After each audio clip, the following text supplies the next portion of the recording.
Privileges for the vaccinated. Let's have a look. Hello everyone, Florian.heise here and welcome to another episode of HeiseSays. Grab your stein of coffee. I want to look at an article which is discussing the current situation in New South Wales, but also hinting at potential freedoms for vaccinated residents. Privileges for the few, or the chosen, or the clean. This is starting to sound a little concerning where this is heading. I can't say I'm at all surprised. I'd be shocked if we don't see vaccine passports emerge in Australia for just day-to-day shopping and daily requirements. I will be shocked if it doesn't appear. We already have jobs where people are required to vaccinate to go there. We already have other expectations in our community where we will restrict access to welfare or to certain services if your children aren't vaccinated. And we're all fine with that apparently here in Australia. And, don't get me wrong, I'm vaccinated. So, I guess I'll be one of the privileged people to receive this. Isn't that awesome? Is that what we really want? That's the concern. And this is the thing. My point is this is just the continuation of the other existing rules we've already had in place for just certain groups or parts of Australia or certain roles or jobs. And now more people get to experience it in Australia, guys. So we all get to have a taste. So let's have a look. New South Wales records 452 new virus cases as the time for freedoms for vaccinated residents is revealed.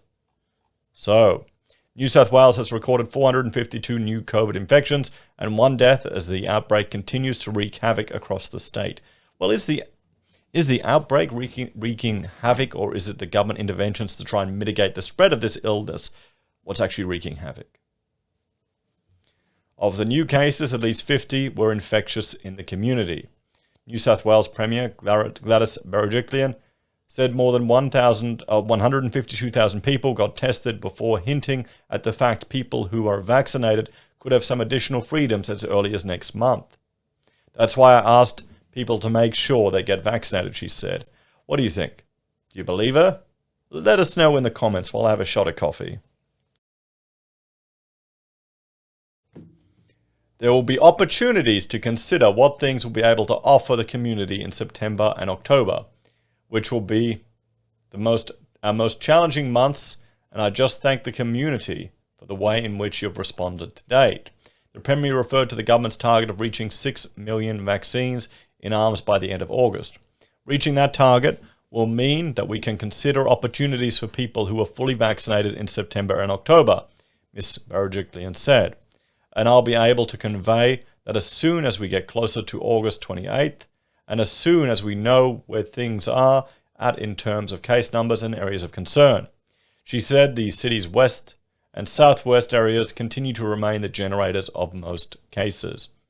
So there you go, the number of 454 new cases, 2 acquired, 2 overseas acquired, most of them local. There you go. 69 in ICU. Now, this is my understanding. Here's the thing. When we look at just the number of ICU patients, you may think that's not that much. There's over 400 beds in New South Wales. But the issue is the time in ICU. That's my understanding. They need to emphasize that. How many hours, how many man hours are required for ICU care for a COVID patient as opposed to someone recovering from heart disease or as opposed to someone recovering from operation or in there for other reasons. Because you're comparing days to weeks, potentially. That's why, I suspect, that's why we're getting this insane reaction, because it has the potential to swamp our system faster than anything else. I'm trying to piece together why they're reacting with such harsh measures. So, we asked everyone or everybody in those suburbs to be especially careful and not to leave home unless you have to. Ms. Berejiklian flagged Blacktown, Seven Hill, Marylands, Guildford, Auburn, Bankstown, Greenacre as particular areas of concern. Of the new cases, 129 were linked to a known case or cluster, including 105 household contacts and 24 close contacts. At least 323 cases remain under investigation. A woman in her 70s from Western Sydney died at Westmead Hospital overnight. More than 50% of New South Wales residents have now had at least one dose of the COVID vaccine. Ms. Marojiklian said at least 75% of new cases were people younger than 40. That's why those extra jabs we receive from the Commonwealth will be put straight into the arms of 16 to 39-year-olds in the LGAs of concern, the Premier said. That will protect them and their loved ones and also anyone coming into contact with them in the workplace. That is critical.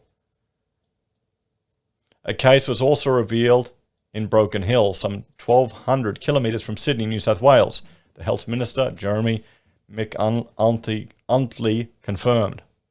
The person has been infectious for some days and has been in Broken Hill and Willikana. Contact tracing is underway and identified close or casual contacts are being tested and isolated. Work is continuing to identify the potential source of that infection. The person was infectious between the 13th of August and the 16th, the local health department said in a statement. Fragments of COVID were also detected in the sewerage at Broken Hill on the 12th of August. The number of people issued with infringement notices in the last 24 hours reached 579. If you're going to breach public health orders anywhere in this state, you will be caught, New South Wales Police Deputy Commissioner Gary Worsboy said. There have been 8,654 local infections since June 16th when the outbreak began. 69 people are in intensive care with 24 needing ventilation, and that's the issue with it here. At least there's some good news with regards to, I know this is depressing for some people, hearing this over and over again. I was reading an article looking at some research testing a new drug going through phase 2 trials in Greece, looking at addressing the cytokine storm that occurs in the body, dealing with that protein to, allow people to recover from this infection. So there's development and treatments that are being explored around the world. So hopefully, some more good news will emerge. But what do you think? What's the solution to all of this, everyone? So privileges for the vaccinated. What do you think? Is it going to happen? Is it not going to happen? Are you a fan of it or are you opposed to it? You've got to think of the different perspectives. A small business person that just wants to get back to business, wants to be able to run their business and get out there. What are they going to do? If they have to jump through some bullshit hoops with the government, they're going to do it. But is this setting the precedent that now, the medical procedures you choose or choose not to have will start to inhibit your ability to do commerce, to do trade, to participate in wider society? What do you think? Is there really a solution to this, everyone? Or is it inevitable? I think this path that we're going down with regards to requirements for vaccination passports or proof of vaccination as you're going shopping, I think this was already set in motion a long time ago here in Australia, just with how the no jab, no play. Right there. Limiting people's access to fringe tax, to family tax benefit if their children aren't vaccinated. There you go. There's an argument for it right there. This is something that we as a society have decided that people are entitled to, and you're limiting their access based on their medical decisions. Now, you can argue if that's ethical or moral or not. Yeah, that's another discussion. But because that's in place, I can't see it not being more widely spread. My suggestion would be to, let your politicians know that you're frustrated, sensibly and reasonably, and talk to and vote intelligently in the future. But let's see how this goes. I think people frustrated with it will be in the minority, to be honest. What do you think?